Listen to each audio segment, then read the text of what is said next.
I love the movies that I've been a part of. Someone asked me the other day if I have any regrets of the choices that I've made, and I'm like, regrets in being able to make movies? Who was your favorite Southpaw? For us, it's Jake Gyllenhaal, and we have an interesting bit to share about him. He almost became Batman in the Dark Knight movies by Christopher Nolan. Unfortunately, the role went to Christian Bale instead. It seems Jake always dreamt about being Batman, but what went wrong? The job of art is to disturb the comfortable and to comfort the disturbed. Recently, during interviews for his new action movie Roadhouse on Prime Video, Gyllenhaal was asked if he still wants to play Batman. Jake Gyllenhaal was born on December 19, 1980 in Los Angeles, California. He comes from a family in Hollywood. His dad is a director, Stephen Gyllenhaal, and his mom is a screenwriter, Naomi Foner. He's also the younger brother of Maggie Gyllenhaal, who is an actor and filmmaker too. A lot of people don't think it was unfair that Jake Gyllenhaal didn't get an Oscar nomination for his acting in one movie, but he's been doing a mix of big Hollywood movies like Spider-Man Far From Home and smaller, serious movies like The Guilty lately. He's also been acting on Broadway in shows like Sunday in the Park with George and Seawall or Alive. His role in Seawall or Alive got him nominated for a Tony Award for Best Actor in a Play.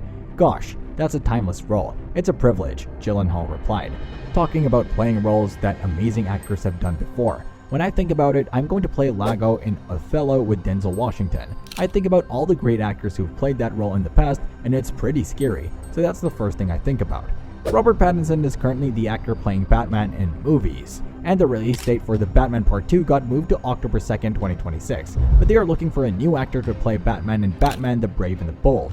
The movie is directed by Andy Muschietti, known for The Flash and It.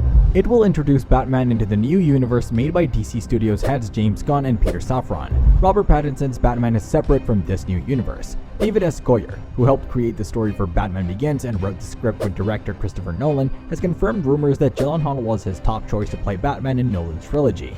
Goyer praised Bale, but also worked with Nolan on The Dark Knight and The Dark Knight Rises. Gyllenhaal later got another chance in a superhero movie when he played the villain Mysterio in Spider-Man Far From Home alongside Tom Holland in 2019. In 2021, Gyllenhaal talked to Howard Stern about the challenges of acting in the Marvel Cinematic Universe, saying it's a whole different type of acting. It's tough, you know. Acting there is tough. Every part of it, Gyllenhaal mentioned. That universe is huge. I joined it late in the game when everything was already rolling. Usually I start early and get to figure things out.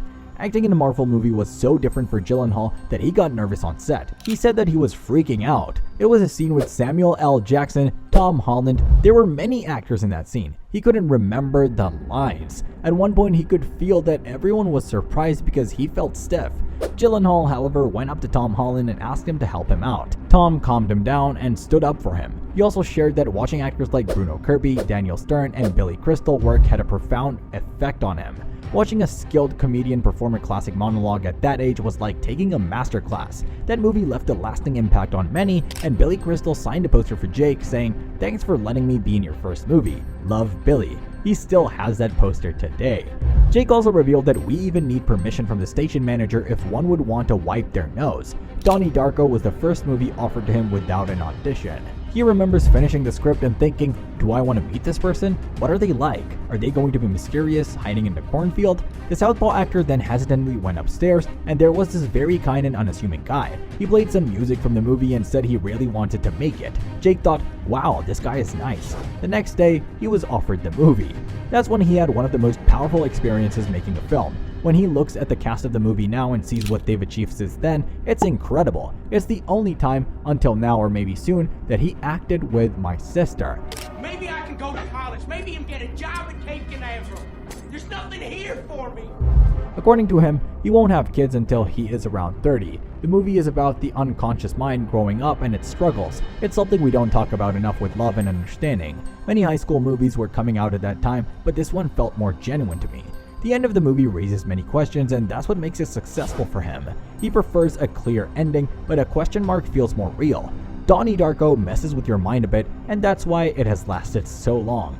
Jake really enjoyed working on this movie. he made lifelong friends during filming almost 20 years ago. Roland saw him in different roles and thought he was talented, so Roland wanted him to be in the movie. One memorable thing about the film, according to Jake, which sums up movie making and acting. And I remember being very excited for the fight scene, because like as an actor, particularly a young actor, you get, I get to yell and scream and blah blah. Is that they filmed in Montreal during winter.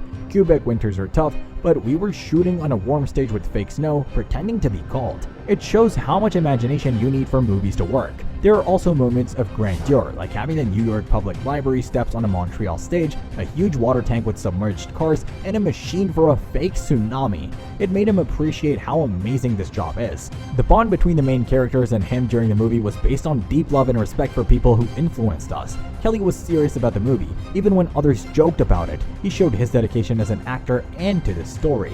His experience making the movie was deep and enjoyable. They spent 3 weeks together making coffee, having breakfast, and walking to work. It's a filmmaking method he wishes many more did often, living and working closely together. There's a lot to say about this movie and his experience with it, as well as the reactions to it. As a performer, you realize that a story is bigger than just you. It has its own power that goes beyond your control. Once it's out in the world, it belongs to everyone. Our job is to be part of it for a short time and then become everyone else's. This is especially true for Brokeback Mountain.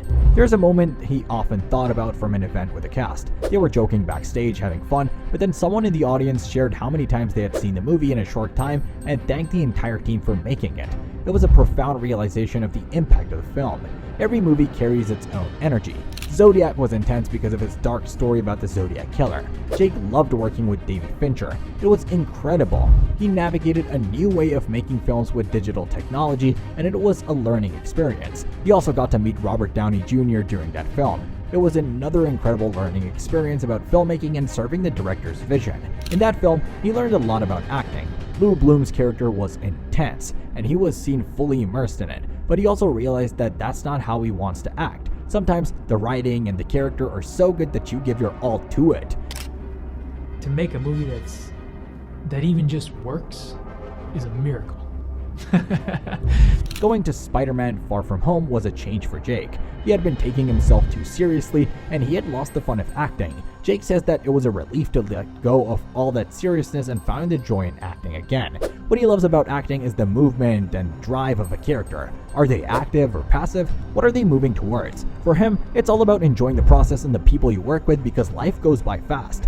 Denny Sharp was a character who knew where he was headed, always moving forward, even if his actions were sometimes questionable, like in the bank robbery and chase scenes. But what Jake loved was his deep love for his brother. He tends to fall for the story first and then the character, which might not always be advantageous. Being in the filmmaker's world, he didn't expect the challenges of working in such a small ambulance, but he remembered how much he enjoyed reading the script. For him, it's more about the story than the character.